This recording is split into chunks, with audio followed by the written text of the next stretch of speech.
দেখো আমি কি অপরাধ করব, সব তো আমার আল্লাহ দেখে। দুনিয়ার কেউ যেটা দেখে না সেটাও আমার আল্লাহ দেখে।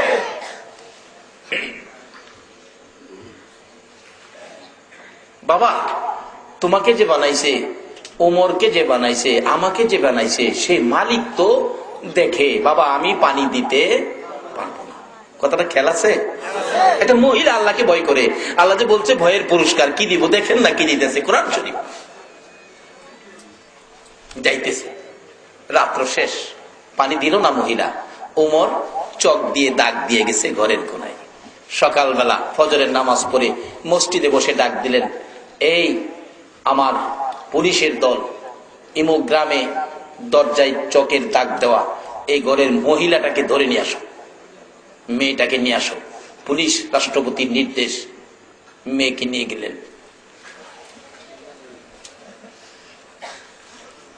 মা বাবা পিছে পিছে কাঁদতে কাঁদতে যাইতেছে। কি অপরাধ? ওমরের সৈন্য ধরে নিয়ে যেতেছে, কি বিচার জানি হয়। ওমরের ছেলে ডেকে ডেকে বলতেছেন, ওমর, আমার ছেলেটাকে গোসল দিয়ে জামা কাপড় পরাও। এবার বিবাহের অনুষ্ঠান হয়ে গেল। মেয়ের বাবা বলতেছেন, ওমর, আপনি রাষ্ট্রপতি, আমার বিয়াই, ঘটনাটা কিভাবে হলো? ওমর বলেন, তোমার মেয়ে যেই সময় বলেছিল দুধে পানি দিলে ওমর দেখবে না, বাবা তোমাকে যে, আমাকে, ওমরকে যে বানাইছে সেই মালিক আল্লাহ তো দেখবে। তোমার মেয়েটার মধ্যে আল্লাহর এই কিসিমের ভয় আছে বিদায় আমি খুশি হয়ে আমি রাষ্ট্রপতির ছেলে দিয়ে তোমার মেয়েকে বিবাহ করে আসলাম।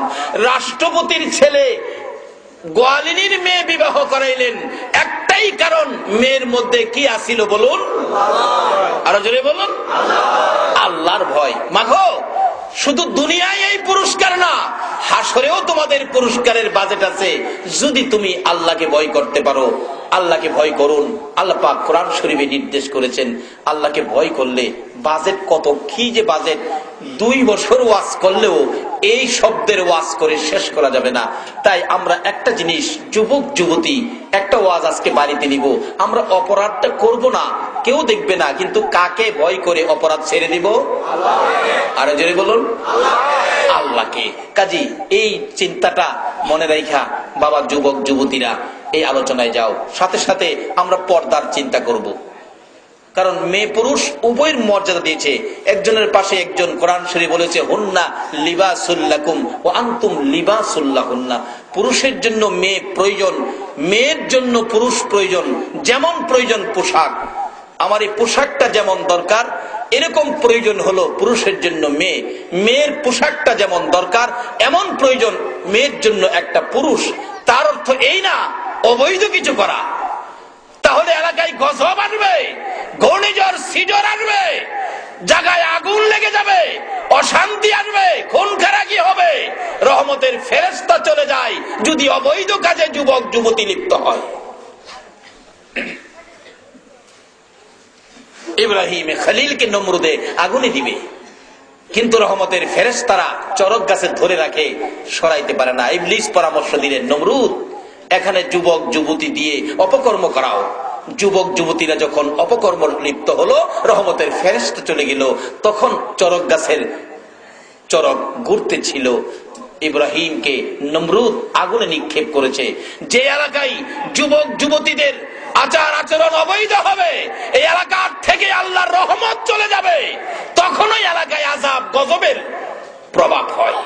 বাবারা, ভাইয়েরা, অনুরোধ করব, যুবক তোমাকে তুমি কন্ট্রোল করো। গত 2 দিন আগে আমাদের ভৈরবে একটা কনফারেন্স এইডস এর উপর, এইডস এর মধ্যে সারা উপজেলার থেকে 2 জন হুজুরের মধ্যে একজন ছিলাম আমি। দেখলাম তাদের সিস্টেমটা। এদেশের মানুষ বাঁচাইতে গেলে এইডস থেকে এদেশের যুব সমাজকে বাঁচাইতে হবে। যে রোগটা পৃথিবীর সব দেশে বেশি, একমাত্র কম আছে বাংলাদেশে। বাংলাদেশে কম থাকার কারণ হলো এদেশের যুবকেরা এখনো আমার রাসূলকে ভালোবাসে। এই পৃথিবীর মানুষ এইডস থেকে বাঁচতে হলে একটাই মাত্র ঔষধ, সেটা হলো আমার নবীর আদর্শ। নবীর আদর্শ ব্যতীত বিজ্ঞানীরা বলেছে যুব সমাজকে এইডস থেকে বাঁচানো যাবে না। যে রোগের কোনো ওষুধ নাই, একমাত্র ওষুধ হলো নবীর আদর্শ। তাই বাবারা ভাইরা, আমরা যুব সমাজ নবীর আদর্শকে নিজের মধ্যে ঢুকাবো, সাথে সাথে আমরা সমাজে প্রচার করব। তাহলে আমাদের লাভ কি? আমরা এই কঠিন বিপদ থেকে আমাদের সমাজকে, আমাদের জীবনকে, আমাদের দেশকে আমরা বাঁচাইতে পারবো। তার সহজ উপায় সামনে আসতেছে, বাস্তব ঘটনা। বাবারে, ও মেয়ে লোকেরা, তুমি যদি পর্দায় থাকো, তোমার পেটে বাইজিদ বুস্তামি জন্ম হবে। তুমি যদি পেটে থাকো, তোমার পেটে শাহজালাল ইয়ামিনী জন্ম হবে। আর যদি নবীর আদর্শ ছেড়ে বেপরদা হও, তোমার পেটে সন্ত্রাসী জন্ম হবে, তোমার পেটে লুচ্চা বদমাইশ জন্ম হবে। নবীর আদর্শে ফিরে আসো।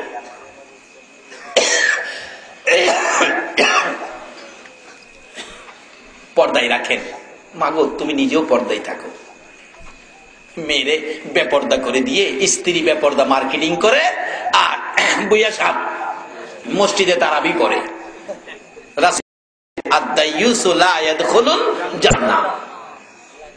যার স্ত্রী বেপর্দা, স্বামী পর্যন্ত বেহেশতে যাওয়া সম্ভব হবে না। কাজে আমার নামাজেও কাজে আসবে না আমি যদি আমার স্ত্রীকে পর্দায় না রাখি।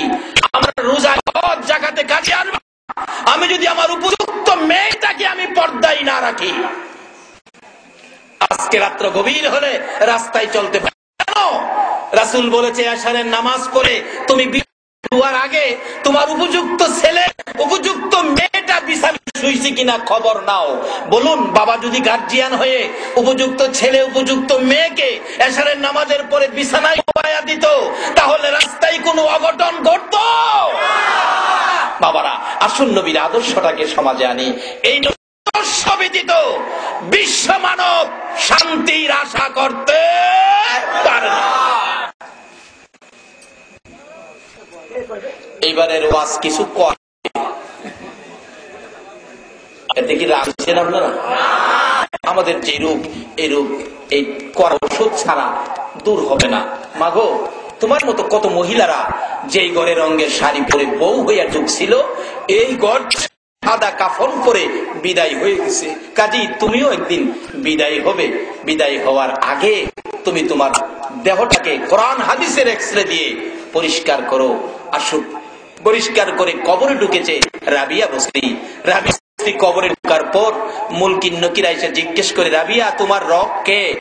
রাবিয়া কই, বাহারে বালা কথা জিজ্ঞাসা। সুবহানাল্লাহ। মাগো, তোমার মতোই তো একটা মহিলা। রাবিয়া কথা বলেছে মুলকিন নকিরের সাথে। আমার জিজ্ঞেস করো আমার রব কে? ও মুলকিন নকির, তুমি যে এই কথা জিজ্ঞেস করবে, আমার রাসূল তা বলেছে। আমার রাসূল বলেছে, শোনো মুলকিন নকির, আমি রাবিয়া যদি বলি আমার রব আল্লাহ, আল্লাহ যদি বলে আমি রাবিয়ারে চিনি না, তাইলে আমি মহিলা মানুষ, আমার কথার কোনো লাভ দাম হবে না। মুলকিন নকির, আমার রব কে? আমারে না জিগাইয়া আমার রবের জিগাও তো, আমি কে? আমার রব যদি আমারে বান্দি বলে স্বীকার করে, এটা কারেক্ট হবে। সঙ্গে সঙ্গে আমার আল্লাহ বলতেছেন, ও মুলকিন নকির, আমার রাবিয়া আমার বান্দি, আর কি প্রশ্ন করবে? আমার রাবিয়া। মাগো, এমন একটা ব্যক্তিত্ব হয়ে তুমিও কবরে যাও, মুলকিন নকিরের প্রশ্নের জবাব দিয়ে দিবেন আমার আল্লাহ। তোমার মতো মহিলা রাবিয়া বস্রি মুলকিন নকিরের সাথে কথা বলার অধিকার পেয়েছে। মাগো, শুধু রাবিয়া বস্রি নয়, আমার নবীর প্রাণ প্রিয় বিবি মা খাদিজাতুল কুবরা রাদিয়াল্লাহু তাআলা আনহার জীবনী খুলুন। মা খাদিজা যেদিন এই জগৎ থেকে বিদায় হয়ে যাবেন, বেশি বেশি করে কাঁদতেছিলেন। মা ফাতেমা দৌড়াইয়া যায় নবীজির কাছে, বাবা গো, মা কান্দে, মার কান্না থামাইতে পারি না। আমার নবী দৌড়াইয়া খাদিজার পাশে বসে মাথায় হাত বুলাইয়া নবীজি দুইটা চোখের পানি জর্জর করে ছেড়ে দিলেন।